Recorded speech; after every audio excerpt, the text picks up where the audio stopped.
श्री स्वामी समर्थ भक्तांनो, नमस्कार भक्तांनो. तर आज आपण श्री स्वामी समर्थांचा एक नवीन असा मंत्र ऐकणार आहे की तो मंत्र ऐकल्यावर तुमच्या जीवनातील येणाऱ्या सतत अडचणी दूर होतील, तुम्हाला तुमच्या कामात यश मिळेल व जर तुम्हाला दररोज काहीतरी नवनवीन अडचणी निर्माण होत असतील तरी त्या अडचणी नाहीशा होतील, तुम्हाला धनप्राप्ती होईल व जर तुमच्या जीवनात प्रत्येक कामात तुम्हाला अपयश मिळत असेल तर यश मिळेल. हा मंत्र जर तुम्ही दररोज ऐकला तर तुम्हाला तुमचे प्रत्येक काम यशस्वी होईल व श्री स्वामी समर्थ तुम्हाला प्रसन्न होतील. तर भक्तांनो, चला तर मग उशीर न करता मंत्राला सुरुवात करूया. ओम स्वामी ब्रह्मांडनायकाय धनप्रदाय स्वाहा. ओम स्वामी ब्रह्मांडनायक धनप्रदाय स्वाहा. ओम स्वामी ब्रह्मांडनायक धनप्रदाय स्वाहा. ओम स्वामी ब्रह्मांडनायक धनप्रदाय स्वाहा. ओम स्वामी ब्रह्मांडनायक धनप्रदाय स्वाहा. ओम स्वामी ब्रह्मांडनायक धनप्रदाय स्वाहा. ओम स्वामी ब्रह्मांडनायक धनप्रदाय स्वाहा. ओम स्वामी ब्रह्मांडनायक धनप्रदाय स्वाहा. ओम स्वामी ब्रह्मांडनायक धनप्रदाय स्वाहा. ओम स्वामी ब्रह्मांडनायक धनप्रदाय स्वाहा. ओम स्वामी ब्रह्मांडनायक धनप्रदाय स्वाहा. ओम स्वामी ब्रह्मांडनायक धनप्रदाय स्वाहा. ओम स्वामी ब्रह्मांडनायक धनप्रदाय स्वाहा. ओम स्वामी ब्रह्मांडनायक धनप्रदाय स्वाहा. ओम स्वामी ब्रह्मांडनायक धनप्रदाय स्वाहा. ओम स्वामी ब्रह्मांडनायक धनप्रदाय स्वाहा. ओम स्वामी ब्रह्मांडनायक धनप्रदाय स्वाहा. ओम स्वामी ब्रह्मांडनायक धनप्रदाय स्वाहा. ओम स्वामी ब्रह्मांडनायक धनप्रदाय स्वाहा. ओम स्वामी ब्रह्मांडनायक धनप्रदाय स्वाहा. ओम स्वामी ब्रह्मांडनायक धनप्रदाय स्वाहा. ओम स्वामी ब्रह्मांडनायक धनप्रदाय स्वाहा. ओम स्वामी ब्रह्मांडनायक धनप्रदाय स्वाहा. ओम स्वामी ब्रह्मांडनायक धनप्रदाय स्वाहा. ओम स्वामी ब्रह्मांडनायक धनप्रदाय स्वाहा. ओम स्वामी ब्रह्मांडनायक धनप्रदाय स्वाहा. ओम स्वामी ब्रह्मांडनायक धनप्रदाय स्वाहा. ओम स्वामी ब्रह्मांडनायक धनप्रदाय स्वाहा. ओम स्वामी ब्रह्मांडनायक धनप्रदाय स्वाहा. ओम स्वामी ब्रह्मांडनायक धनप्रदाय स्वाहा. ओम स्वामी ब्रह्मांडनायक धनप्रदाय स्वाहा. ओम स्वामी ब्रह्मांडनायक धनप्रदाय स्वाहा. ओम स्वामी ब्रह्मांडनायक धनप्रदाय स्वाहा. ओम स्वामी ब्रह्मांडनायक धनप्रदाय स्वाहा. ओम स्वामी ब्रह्मांडनायक धनप्रदाय स्वाहा. ओम स्वामी ब्रह्मांडनायक धनप्रदाय स्वाहा. ओम स्वामी ब्रह्मांडनायक धनप्रदाय स्वाहा. ओम स्वामी ब्रह्मांडनायक धनप्रदाय स्वाहा. ओम स्वामी ब्रह्मांडनायक धनप्रदाय स्वाहा. ओम स्वामी ब्रह्मांडनायक धनप्रदाय स्वाहा। ओम स्वामी ब्रह्मांडनायक धनप्रदाय स्वाहा। ओम स्वामी ब्रह्मांडनायक धनप्रदाय स्वाहा। ओम स्वामी ब्रह्मांडनायक धनप्रदाय स्वाहा। ओम स्वामी ब्रह्मांडनायक धनप्रदाय स्वाहा। ओम स्वामी ब्रह्मांडनायक धनप्रदाय स्वाहा। ओम स्वामी ब्रह्मांडनायक धनप्रदाय स्वाहा। ओम स्वामी ब्रह्मांडनायक धनप्रदाय स्वाहा। ओम स्वामी ब्रह्मांडनायक धनप्रदाय स्वाहा। ओम स्वामी ब्रह्मांडनायक धनप्रदाय स्वाहा। ओम स्वामी ब्रह्मांडनायक धनप्रदाय स्वाहा। ओम स्वामी ब्रह्मांडनायक धनप्रदाय स्वाहा। ओम स्वामी ब्रह्मांडनायक धनप्रदाय स्वाहा। ओम स्वामी ब्रह्मांडनायक धनप्रदाय स्वाहा। ओम स्वामी ब्रह्मांडनायक धनप्रदाय स्वाहा। ओम स्वामी ब्रह्मांडनायक धनप्रदाय स्वाहा। ओम स्वामी ब्रह्मांडनायक धनप्रदाय स्वाहा। ओम स्वामी ब्रह्मांडनायक धनप्रदाय स्वाहा। ओम स्वामी ब्रह्मांडनायक धनप्रदाय स्वाहा। ओम स्वामी ब्रह्मांडनायक धनप्रदाय स्वाहा। ओम स्वामी ब्रह्मांडनायक धनप्रदाय स्वाहा। ओम स्वामी ब्रह्मांडनायक धनप्रदाय स्वाहा। ओम स्वामी ब्रह्मांडनायक धनप्रदाय स्वाहा। ओम स्वामी ब्रह्मांडनायक धनप्रदाय स्वाहा। ओम स्वामी ब्रह्मांडनायक धनप्रदाय स्वाहा। ओम स्वामी ब्रह्मांडनायक धनप्रदाय स्वाहा। ओम स्वामी ब्रह्मांडनायक धनप्रदाय स्वाहा। ओम स्वामी ब्रह्मांडनायक धनप्रदाय स्वाहा। ओम स्वामी ब्रह्मांडनायक धनप्रदाय स्वाहा। ओम स्वामी ब्रह्मांडनायक धनप्रदाय स्वाहा। ओम स्वामी ब्रह्मांडनायक धनप्रदाय स्वाहा। ओम स्वामी ब्रह्मांडनायक धनप्रदाय स्वाहा। ओम स्वामी ब्रह्मांडनायक धनप्रदाय स्वाहा। ओम स्वामी ब्रह्मांडनायक धनप्रदाय स्वाहा। ओम स्वामी ब्रह्मांडनायक धनप्रदाय स्वाहा। ओम स्वामी ब्रह्मांडनायक धनप्रदाय स्वाहा। ओम स्वामी ब्रह्मांडनायक धनप्रदाय स्वाहा। ओम स्वामी ब्रह्मांडनायक धनप्रदाय स्वाहा।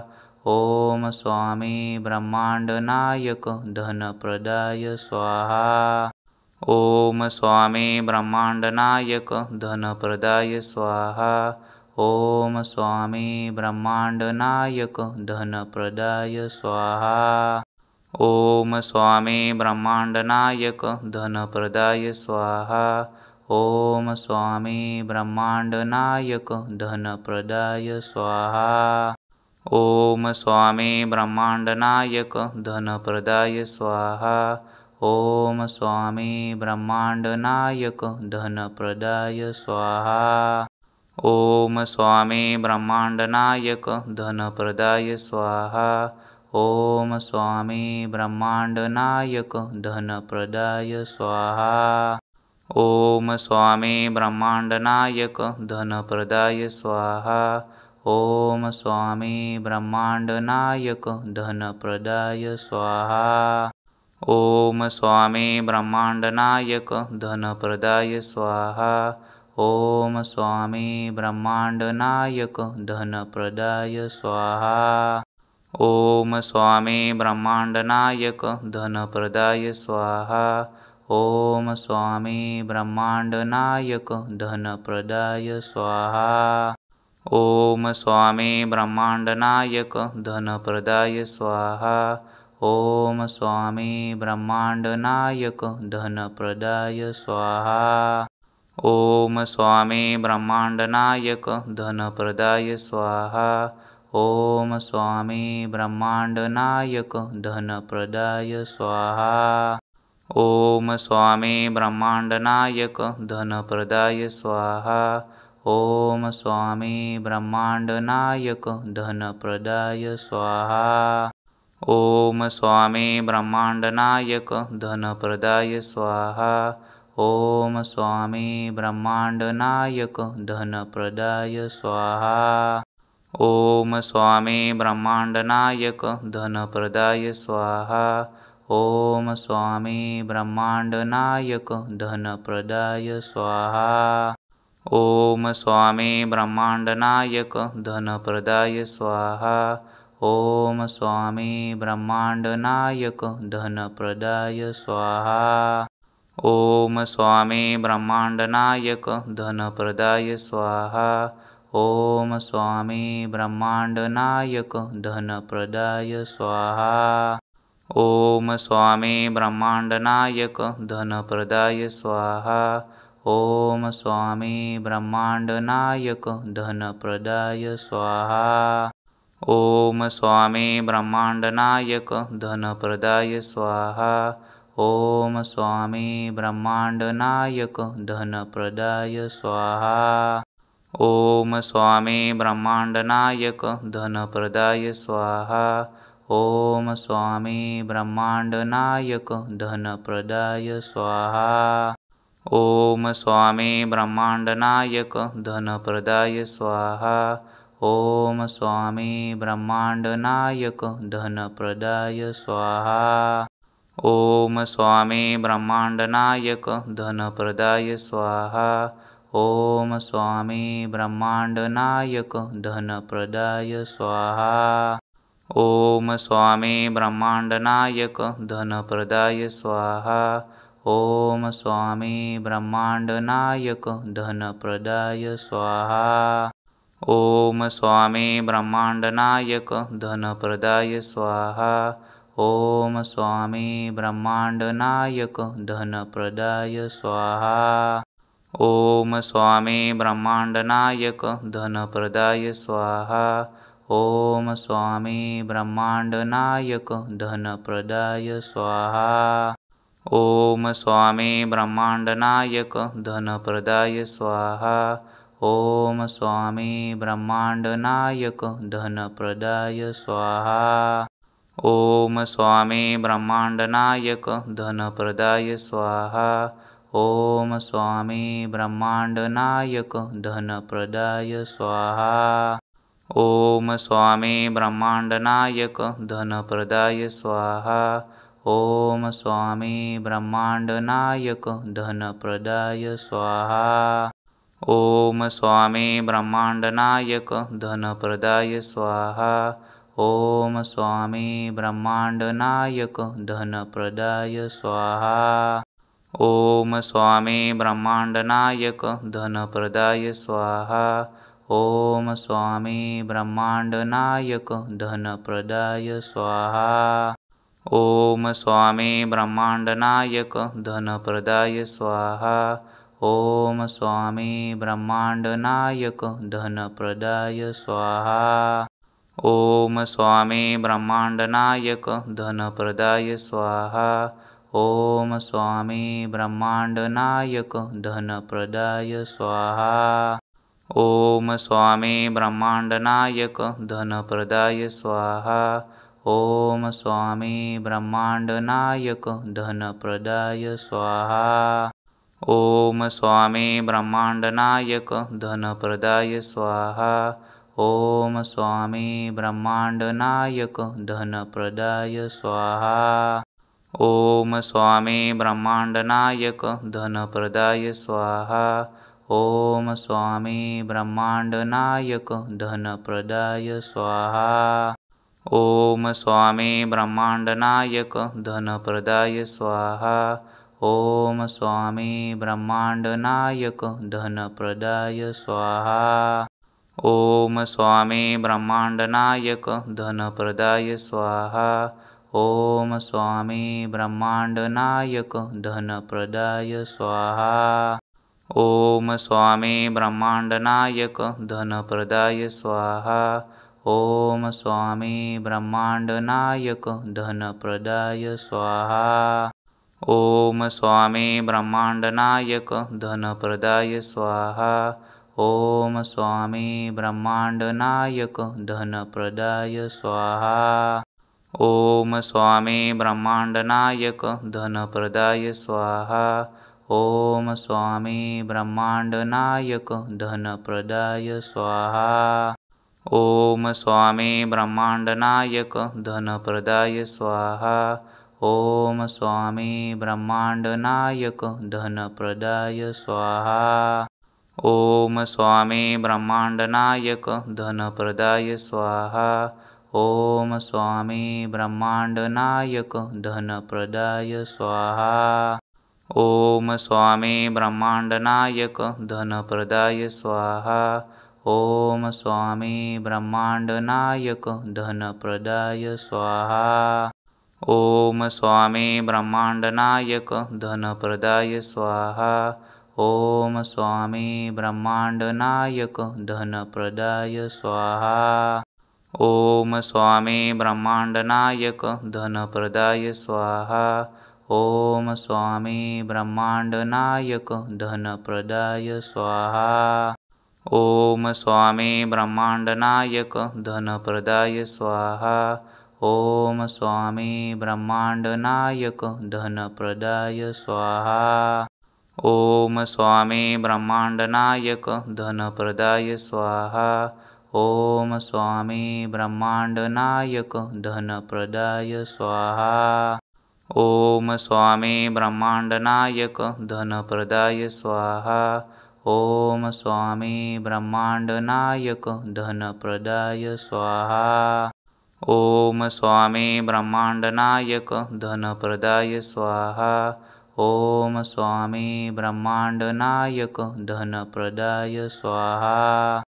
ओम स्वामी ब्रह्मांडनायक धनप्रदाय स्वाहा। ओम स्वामी ब्रह्मांडनायक धनप्रदाय स्वाहा। ओम स्वामी ब्रह्मांडनायक धनप्रदाय स्वाहा। ओम स्वामी ब्रह्मांडनायक धनप्रदाय स्वाहा। ओम स्वामी ब्रह्मांडनायक धनप्रदाय स्वाहा। ओम स्वामी ब्रह्मांडनायक धनप्रदाय स्वाहा। ओम स्वामी ब्रह्मांडनायक धनप्रदाय स्वाहा। ओम स्वामी ब्रह्मांडनायक धनप्रदाय स्वाहा। ओम स्वामी ब्रह्मांडनायक धनप्रदाय स्वाहा। ओम स्वामी ब्रह्मांडनायक धनप्रदाय स्वाहा। ओम स्वामी ब्रह्मांडनायक धनप्रदाय स्वाहा। ओम स्वामी ब्रह्मांडनायक धनप्रदाय स्वाहा। ओम स्वामी ब्रह्मांडनायक धनप्रदाय स्वाहा। ओम स्वामी ब्रह्मांडनायक धनप्रदाय स्वाहा। ओम स्वामी ब्रह्मांडनायक धनप्रदाय स्वाहा। ओम स्वामी ब्रह्मांडनायक धनप्रदाय स्वाहा। ओम स्वामी ब्रह्मांडनायक धनप्रदाय स्वाहा। ओम स्वामी ब्रह्मांडनायक धनप्रदाय स्वाहा। ओम स्वामी ब्रह्मांडनायक धनप्रदाय स्वाहा। ओम स्वामी ब्रह्मांडनायक धनप्रदाय स्वाहा। ओम स्वामी ब्रह्मांडनायक धनप्रदाय स्वाहा। ओम स्वामी ब्रह्मांडनायक धनप्रदाय स्वाहा। ओम स्वामी ब्रह्मांडनायक धनप्रदाय स्वाहा। ओम स्वामी ब्रह्मांडनायक धनप्रदाय स्वाहा। ओम स्वामी ब्रह्मांडनायक धनप्रदाय स्वाहा। ओम स्वामी ब्रह्मांडनायक धनप्रदाय स्वाहा। ओम स्वामी ब्रह्मांडनायक धनप्रदाय स्वाहा। ओम स्वामी ब्रह्मांडनायक धनप्रदाय स्वाहा। ओम स्वामी ब्रह्मांडनायक धनप्रदाय स्वाहा। ओम स्वामी ब्रह्मांडनायक धनप्रदाय स्वाहा। ओम स्वामी ब्रह्मांडनायक धनप्रदाय स्वाहा। ओम स्वामी ब्रह्मांडनायक धनप्रदाय स्वाहा। ओम स्वामी ब्रह्मांडनायक धनप्रदाय स्वाहा। ओम स्वामी ब्रह्मांडनायक धनप्रदाय स्वाहा। ओम स्वामी ब्रह्मांडनायक धनप्रदाय स्वाहा। ओम स्वामी ब्रह्मांडनायक धनप्रदाय स्वाहा। ओम स्वामी ब्रह्मांडनायक धनप्रदाय स्वाहा।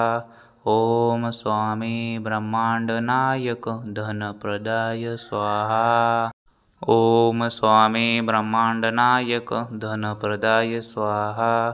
ओम स्वामी ब्रह्मांडनायक धनप्रदाय स्वाहा। ओम स्वामी ब्रह्मांडनायक धनप्रदाय स्वाहा। ओम स्वामी ब्रह्मांडनायक धनप्रदाय स्वाहा। ओम स्वामी ब्रह्मांडनायक धनप्रदाय स्वाहा। ओम स्वामी ब्रह्मांडनायक धनप्रदाय स्वाहा। ओम स्वामी ब्रह्मांडनायक धनप्रदाय स्वाहा। ओम स्वामी ब्रह्मांडनायक धनप्रदाय स्वाहा। ओम स्वामी ब्रह्मांडनायक धनप्रदाय स्वाहा। ओम स्वामी ब्रह्मांडनायक धनप्रदाय स्वाहा। ओम स्वामी ब्रह्मांडनायक धनप्रदाय स्वाहा। ओम स्वामी ब्रह्मांडनायक धनप्रदाय स्वाहा। ओम स्वामी ब्रह्मांडनायक धनप्रदाय स्वाहा। ओम स्वामी ब्रह्मांडनायक धनप्रदाय स्वाहा। ओम स्वामी ब्रह्मांडनायक धनप्रदाय स्वाहा। ओम स्वामी ब्रह्मांडनायक धनप्रदाय स्वाहा। ओम स्वामी ब्रह्मांडनायक धनप्रदाय स्वाहा। ओम स्वामी ब्रह्मांडनायक धनप्रदाय स्वाहा। ओम स्वामी ब्रह्मांडनायक धनप्रदाय स्वाहा। ओम स्वामी ब्रह्मांडनायक धनप्रदाय स्वाहा। ओम स्वामी ब्रह्मांडनायक धनप्रदाय स्वाहा। ओम स्वामी ब्रह्मांडनायक धनप्रदाय स्वाहा। ओम स्वामी ब्रह्मांडनायक धनप्रदाय स्वाहा। ओम स्वामी ब्रह्मांडनायक धनप्रदाय स्वाहा। ओम स्वामी ब्रह्मांडनायक धनप्रदाय स्वाहा। ओम स्वामी ब्रह्मांडनायक धनप्रदाय स्वाहा। ओम स्वामी ब्रह्मांडनायक धनप्रदाय स्वाहा। ओम स्वामी ब्रह्मांडनायक धनप्रदाय स्वाहा। ओम स्वामी ब्रह्मांडनायक धनप्रदाय स्वाहा। ओम स्वामी ब्रह्मांडनायक धनप्रदाय स्वाहा। ओम स्वामी ब्रह्मांडनायक धनप्रदाय स्वाहा। ओम स्वामी ब्रह्मांडनायक धनप्रदाय स्वाहा। ओम स्वामी ब्रह्मांडनायक धनप्रदाय स्वाहा। ओम स्वामी ब्रह्मांडनायक धनप्रदाय स्वाहा। ओम स्वामी ब्रह्मांडनायक धनप्रदाय स्वाहा। ओम स्वामी ब्रह्मांडनायक धनप्रदाय स्वाहा। ओम स्वामी ब्रह्मांडनायक धनप्रदाय स्वाहा। ओम स्वामी ब्रह्मांडनायक धनप्रदाय स्वाहा। ओम स्वामी ब्रह्मांडनायक धनप्रदाय स्वाहा। ओम स्वामी ब्रह्मांडनायक धनप्रदाय स्वाहा। ओम स्वामी ब्रह्मांडनायक धनप्रदाय स्वाहा। ओम स्वामी ब्रह्मांडनायक धनप्रदाय स्वाहा। ओम स्वामी ब्रह्मांडनायक धनप्रदाय स्वाहा। ओम स्वामी ब्रह्मांडनायक धनप्रदाय स्वाहा। ओम स्वामी ब्रह्मांडनायक धनप्रदाय स्वाहा। ओम स्वामी ब्रह्मांडनायक धनप्रदाय स्वाहा। ओम स्वामी ब्रह्मांडनायक धनप्रदाय स्वाहा। ओम स्वामी ब्रह्मांडनायक धनप्रदाय स्वाहा। ओम स्वामी ब्रह्मांडनायक धनप्रदाय स्वाहा। ओम स्वामी ब्रह्मांडनायक धनप्रदाय स्वाहा। ओम स्वामी ब्रह्मांडनायक धनप्रदाय स्वाहा। ओम स्वामी ब्रह्मांडनायक धनप्रदाय स्वाहा। ओम स्वामी ब्रह्मांडनायक धनप्रदाय स्वाहा। ओम स्वामी ब्रह्मांडनायक धनप्रदाय स्वाहा। ओम स्वामी ब्रह्मांडनायक धनप्रदाय स्वाहा। ओम स्वामी ब्रह्मांडनायक धनप्रदाय स्वाहा। ओम स्वामी ब्रह्मांडनायक धनप्रदाय स्वाहा। ओम स्वामी ब्रह्मांडनायक धनप्रदाय स्वाहा। ओम स्वामी ब्रह्मांडनायक धनप्रदाय स्वाहा। ओम स्वामी ब्रह्मांडनायक धनप्रदाय स्वाहा। ओम स्वामी ब्रह्मांडनायक धनप्रदाय स्वाहा। ओम स्वामी ब्रह्मांडनायक धनप्रदाय स्वाहा। ओम स्वामी ब्रह्मांडनायक धनप्रदाय स्वाहा। ओम स्वामी ब्रह्मांडनायक धनप्रदाय स्वाहा। ओम स्वामी ब्रह्मांडनायक धनप्रदाय स्वाहा। ओम स्वामी ब्रह्मांडनायक धनप्रदाय स्वाहा। ओम स्वामी ब्रह्मांडनायक धनप्रदाय स्वाहा। ओम स्वामी ब्रह्मांडनायक धनप्रदाय स्वाहा। ओम स्वामी ब्रह्मांडनायक धनप्रदाय स्वाहा। ओम स्वामी ब्रह्मांडनायक धनप्रदाय स्वाहा। ओम स्वामी ब्रह्मांडनायक धनप्रदाय स्वाहा। ओम स्वामी ब्रह्मांडनायक धनप्रदाय स्वाहा। ओम स्वामी ब्रह्मांडनायक धनप्रदाय स्वाहा। ओम स्वामी ब्रह्मांडनायक धनप्रदाय स्वाहा। ओम स्वामी ब्रह्मांडनायक धनप्रदाय स्वाहा। ओम स्वामी ब्रह्मांडनायक धनप्रदाय स्वाहा। ओम स्वामी ब्रह्मांडनायक धनप्रदाय स्वाहा। ओम स्वामी ब्रह्मांडनायक धनप्रदाय स्वाहा। ओम स्वामी ब्रह्मांडनायक धनप्रदाय स्वाहा। ओम स्वामी ब्रह्मांडनायक धनप्रदाय स्वाहा। ओम स्वामी ब्रह्मांडनायक धनप्रदाय स्वाहा। ओम स्वामी ब्रह्मांडनायक धनप्रदाय स्वाहा। ओम स्वामी ब्रह्मांडनायक धनप्रदाय स्वाहा। ओम स्वामी ब्रह्मांडनायक धनप्रदाय स्वाहा। ओम स्वामी ब्रह्मांडनायक धनप्रदाय स्वाहा। ओम स्वामी ब्रह्मांडनायक धनप्रदाय स्वाहा। ओम स्वामी ब्रह्मांडनायक धनप्रदाय स्वाहा। ओम स्वामी ब्रह्मांडनायक धनप्रदाय स्वाहा। ओम स्वामी ब्रह्मांडनायक धनप्रदाय स्वाहा। ओम स्वामी ब्रह्मांडनायक धनप्रदाय स्वाहा। ओम स्वामी ब्रह्मांडनायक धनप्रदाय स्वाहा।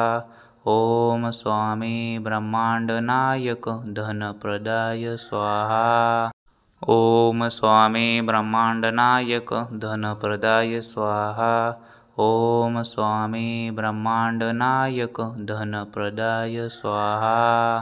ओम स्वामी ब्रह्मांडनायक धनप्रदाय स्वाहा। ओम स्वामी ब्रह्मांडनायक धनप्रदाय स्वाहा। ओम स्वामी ब्रह्मांडनायक धनप्रदाय स्वाहा। ओम स्वामी ब्रह्मांडनायक धनप्रदाय स्वाहा।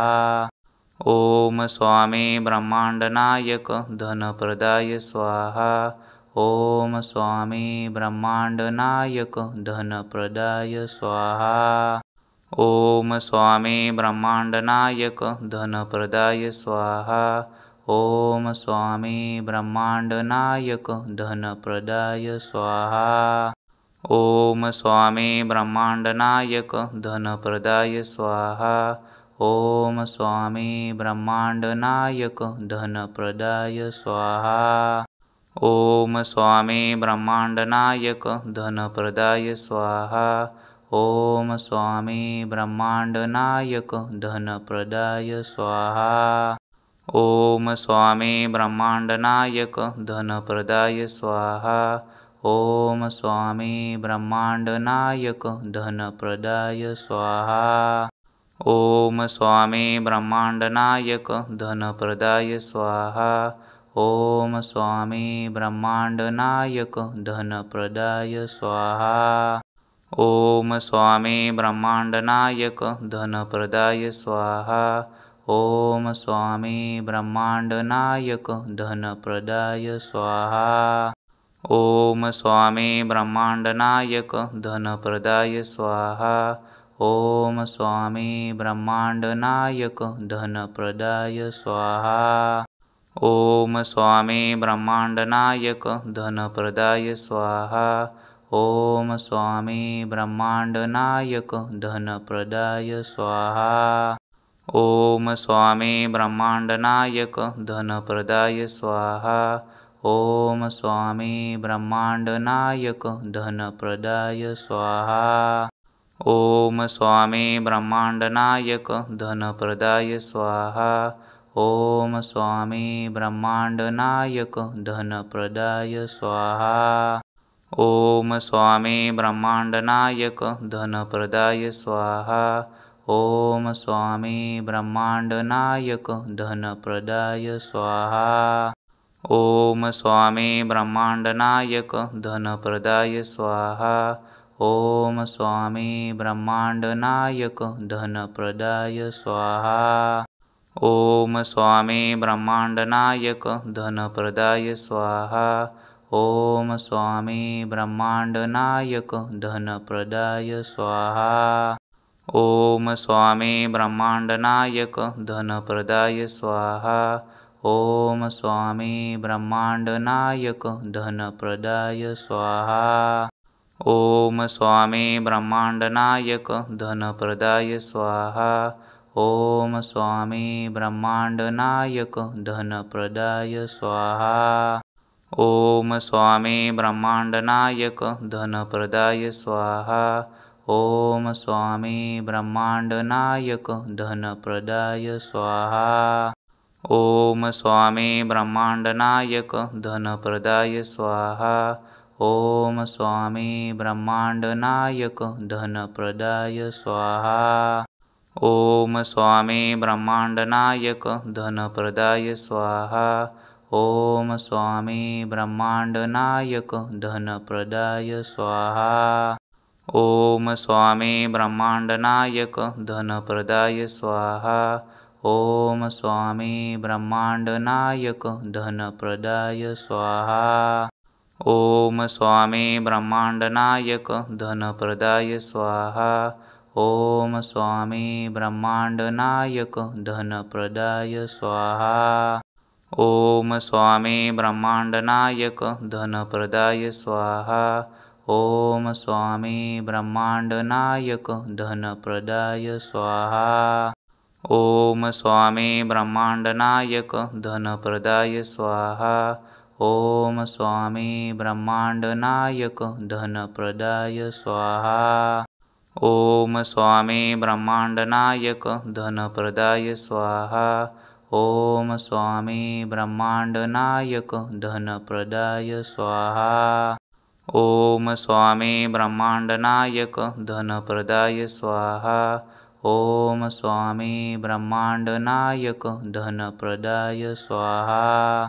ओम स्वामी ब्रह्मांडनायक धनप्रदाय स्वाहा। ओम स्वामी ब्रह्मांडनायक धनप्रदाय स्वाहा। ओम स्वामी ब्रह्मांडनायक धनप्रदाय स्वाहा। ओम स्वामी ब्रह्मांडनायक धनप्रदाय स्वाहा। ओम स्वामी ब्रह्मांडनायक धनप्रदाय स्वाहा। ओम स्वामी ब्रह्मांडनायक धनप्रदाय स्वाहा। ओम स्वामी ब्रह्मांडनायक धनप्रदाय स्वाहा। ओम स्वामी ब्रह्मांडनायक धनप्रदाय स्वाहा। ओम स्वामी ब्रह्मांडनायक धनप्रदाय स्वाहा। ओम स्वामी ब्रह्मांडनायक धनप्रदाय स्वाहा। ओम स्वामी ब्रह्मांडनायक धनप्रदाय स्वाहा। ओम स्वामी ब्रह्मांडनायक धनप्रदाय स्वाहा। ओम स्वामी ब्रह्मांडनायक धनप्रदाय स्वाहा। ओम स्वामी ब्रह्मांडनायक धनप्रदाय स्वाहा। ओम स्वामी ब्रह्मांडनायक धनप्रदाय स्वाहा। ओम स्वामी ब्रह्मांडनायक धनप्रदाय स्वाहा। ओम स्वामी ब्रह्मांडनायक धनप्रदाय स्वाहा। ओम स्वामी ब्रह्मांडनायक धनप्रदाय स्वाहा। ओम स्वामी ब्रह्मांडनायक धनप्रदाय स्वाहा। ओम स्वामी ब्रह्मांडनायक धनप्रदाय स्वाहा। ओम स्वामी ब्रह्मांडनायक धनप्रदाय स्वाहा। ओम स्वामी ब्रह्मांडनायक धनप्रदाय स्वाहा। ओम स्वामी ब्रह्मांडनायक धनप्रदाय स्वाहा। ओम स्वामी ब्रह्मांडनायक धनप्रदाय स्वाहा। ओम स्वामी ब्रह्मांडनायक धनप्रदाय स्वाहा। ओम स्वामी ब्रह्मांडनायक धनप्रदाय स्वाहा। ओम स्वामी ब्रह्मांडनायक धनप्रदाय स्वाहा। ओम स्वामी ब्रह्मांडनायक धनप्रदाय स्वाहा। ओम स्वामी ब्रह्मांडनायक धनप्रदाय स्वाहा। ओम स्वामी ब्रह्मांडनायक धनप्रदाय स्वाहा। ओम स्वामी ब्रह्मांडनायक धनप्रदाय स्वाहा। ओम स्वामी ब्रह्मांडनायक धनप्रदाय स्वाहा। ओम स्वामी ब्रह्मांडनायक धनप्रदाय स्वाहा। ओम स्वामी ब्रह्मांडनायक धनप्रदाय स्वाहा। ओम स्वामी ब्रह्मांडनायक धनप्रदाय स्वाहा।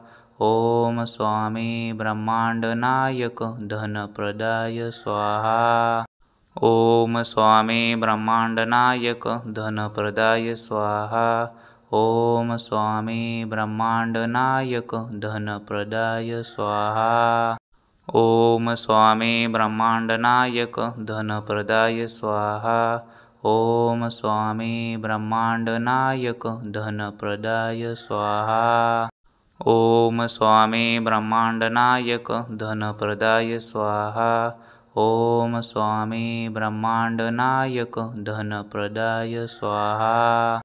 ओम स्वामी ब्रह्मांडनायक धनप्रदाय स्वाहा।